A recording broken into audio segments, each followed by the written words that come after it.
Okay, I'm trying to figure out what's going on with this story. Pastor Ricky Floyd. This article right here, it says Pastor Ricky Floyd argument over Bible led to Pastor Ricky Floyd's death, according to attorneys. Let's watch this video from the news real quick. This is from WREG News Channel 3. And it says video shows moments before Pastor Ricky Floyd was pew-pewed. Suspect attorney says they argued over religion. What the heck is going on? Your news leader, the shooting death of a beloved pastor and prominent leader in Memphis left plenty of people stunned, many asking, why would anyone kill Pastor Ricky Floyd? Well, tonight, only on News Channel 3, video showing a portion of what happened the night Pastor Floyd was shot to death. Good evening and thank you for joining us. I'm Greg Hurst. Hi, I'm Stephanie Skurlock. WREG has viewed the video provided to us by the attorneys of the woman charged with shooting Floyd. We have carefully considered the weight of what's shown and the sensitivity to all involved in this tragedy. But we also believe it's an important part of the story and one you deserve to see. Here's WREG investigator April Thompson. Plenty of speculation surrounding the shooting of Pastor Ricky Floyd outside Mama's Bar and Kitchen March 12th. Phone video captured what appears to be some of the final moments of Pastor Floyd's life. It shows the Tahoe truck he is in putting on brakes, Pastor Floyd getting out, walking toward the person shooting the video as they yell to back up. I'm backing back 3 times now. When I do that, you know, back the up. Then the video drops out. WREG sat down with the attorneys for Samantha Marion, charged with shooting Pastor Floyd to death. They say the video speaks for itself. The video does not capture the gunfire that would have taken place probably maybe 3 or 4 seconds later, but it clearly shows him approaching her aggressively after being told several times to stop and that he should not be, walking up on her like that. Keith Perry says his client, Samantha Marion, was behind the camera shooting the video, and it came after Marion and a man she had met that night got into a heated religion discussion with Pastor Floyd inside the bar. Perry says when everyone was leaving, Pastor Floyd walked toward Marion, and the man got between them. He stands in front of Reverend Floyd. He's knocked to the ground by Reverend Floyd, and when he does, the back of his head hits the pavement, and he becomes a little stunned or dazed. Reverend Floyd then takes the telephone of Miss Marion, and he throws it to the ground, and he hurled a couple of insults or what have you, and then starts to walk off. That's when he says Samantha Marion picks up her phone and starts videoing the license plate of the truck, since she had never met Floyd before. That's where the video picks up. Whatever triggered him, he was upset with Mrs. Marion. He fought through 2 individuals to get to her, and watching him storm from the vehicle and approach her, it was clear that his intentions was definitely not to give her a hug and say, hey, let's work this out. But he had aggression in his heart and in his mind. WREG acknowledges that this is only one piece of video from that night, and it does not include what police have described as Pastor Floyd holding his hands up and walking backwards away from Marion before falling to the ground. Out of respect for Pastor Floyd's family, WREG reached out to a family spokesperson and shared the video. It was their first time seeing it.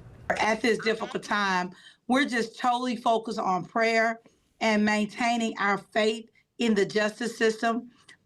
We trust that it will fulfill its purpose and provide us the answers and the accountability that is essential right now. But Marion's attorneys believe the video shows their client was defending herself, and that should have been taken into consideration when she was in jail 7 days and given a $100,000 bond. You're witnessing a person that has just been assaulted and is getting a tag number and trying to do what they're supposed to do, and you're witnessing a person who, despite the great 58 years that he has lived, if you, and we're not asking anybody in the public to measure him by that last 30 minutes of his life or what have you, but for that last 30 minutes was angry.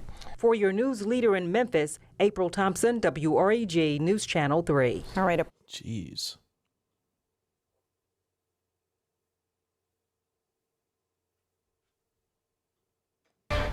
It was an emotional morning. Pursuit of God Church in Fraser held its first service after the passing of their pastor, Ricky Floyd. Floyd was shot and killed earlier this week. Thanks for joining us at the News at 5. I'm Jessica Gertler in for Shay Arthur. WREG's Quimitra Wilborn explains why church members say even through their grief, they're pushing forward. So this is a pause. This is a comma. It's not a period. There was no moment of silence at the late Pastor Ricky D. Floyd's church, Pursuit of God, in Fraser Sunday morning. Instead, his congregation says they wanted to honor him the way they knew he would want, by praising a much higher power. Because we don't grieve like those who don't have no hope.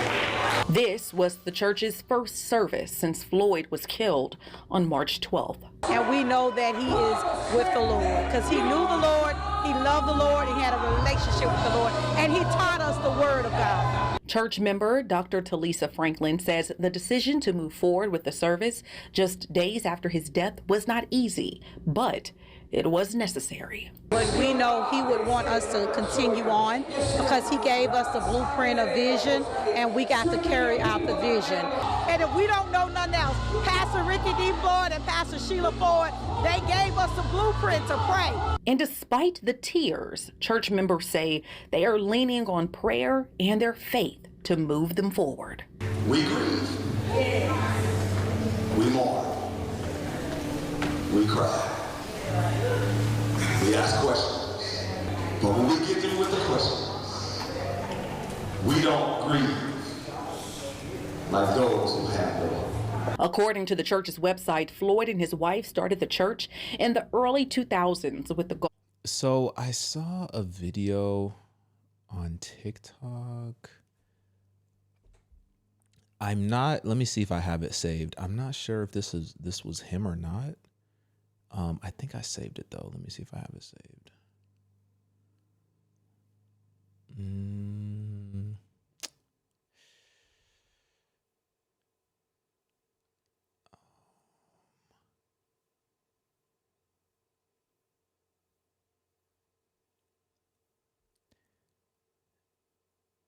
I don't think I saved it, but it was a video of a pastor. Let me just search it here. Let me see.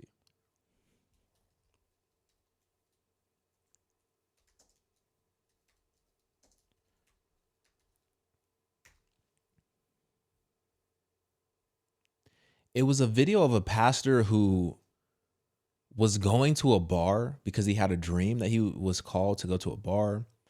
And then he said he met some people and one thing led to another and there was like some words exchanged. I don't know if it was him or not though. I'm assuming it's not, but I was trying to figure out if that was a video that he posted moments before that took place, but I think this is a completely different person that I'm thinking about. Let me see something. What's this video? Oh, that's the moments before.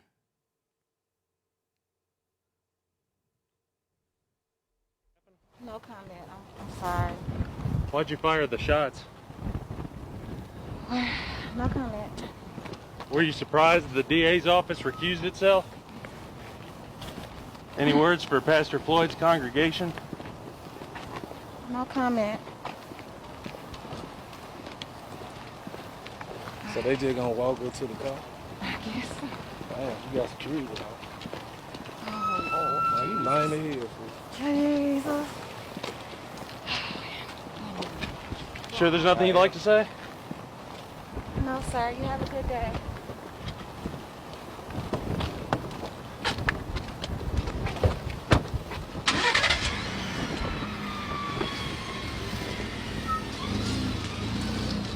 So everybody in the comments is saying this is self-defense. Obviously, we don't know exactly what took place. It says that, according to the article, and we already watched the video, but it says that there's evidence, or her attorneys, Samantha Marion's attorneys say that there's evidence that Marion was in fear when she fired the shots outside Mama's bar and kitchen on March 12th. It's important to point out that the video does not show the incident that night in its entirety. We don't see what happened after the clip ended. Marion's lawyer only told a portion of the story about what happened before. Now, it says that attorney John Keith Perry says Marion had just met a man police identified as Steve Newsom. They reached out to him, but did not get an answer. His acquaintances says he was sitting at the bar with Marion. At the other corner of that elbow was Reverend Floyd. She had, prior to that evening, never met Reverend Floyd. It says that Marion got into an intense discussion with Floyd over the Bible. Reverend Floyd evidently had some, I call them tracts, but the small magazine publication that are of a religious nature, and passes them out to people that are at the bar, said Perry. So he was passing out religious tracts at the bar. We are also told that the argument centered around how Floyd could tell anyone anything when he, a pastor, that he could not tell anyone anything when he, a pastor, was at this bar and grill at 1 a.m., said Marion. We are also told that Samantha Marion was getting the best of him in that argument. Perry said that Floyd grabbed his magazines and stormed out. What was said exactly is not remembered by anybody, but there is no kind of threat or "I'll see you in the parking lot" or anything like that, said Perry. According to Perry, Newsom tried to stand between Floyd and Marion, and when he stood in front of Floyd, he knocked him to the ground. As Floyd leaves, Marion tried to get a photo of the license plate, and Floyd's last moments are captured on Marion's cell phone. I'm backing up 3 times now. When I do that, back up, back up, back up. Marion can be heard on the video.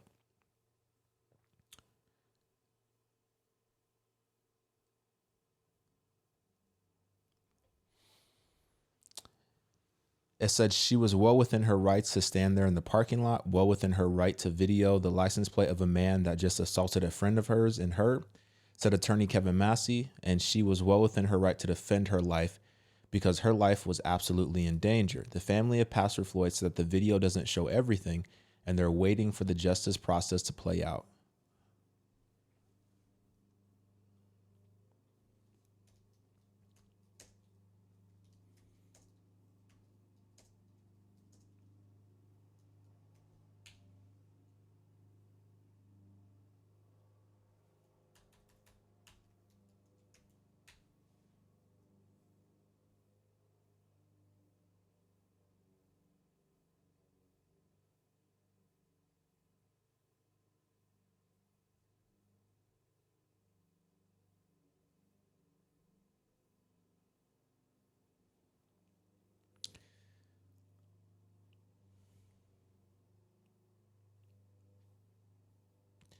I mean,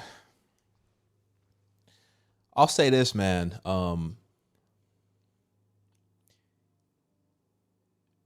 You never know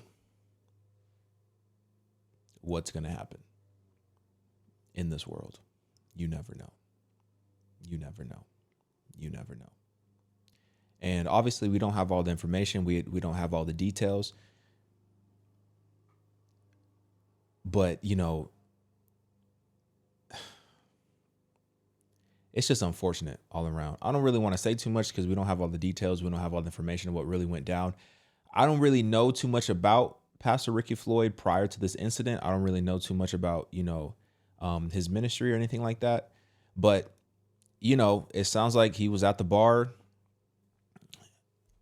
He was handing out some stuff, he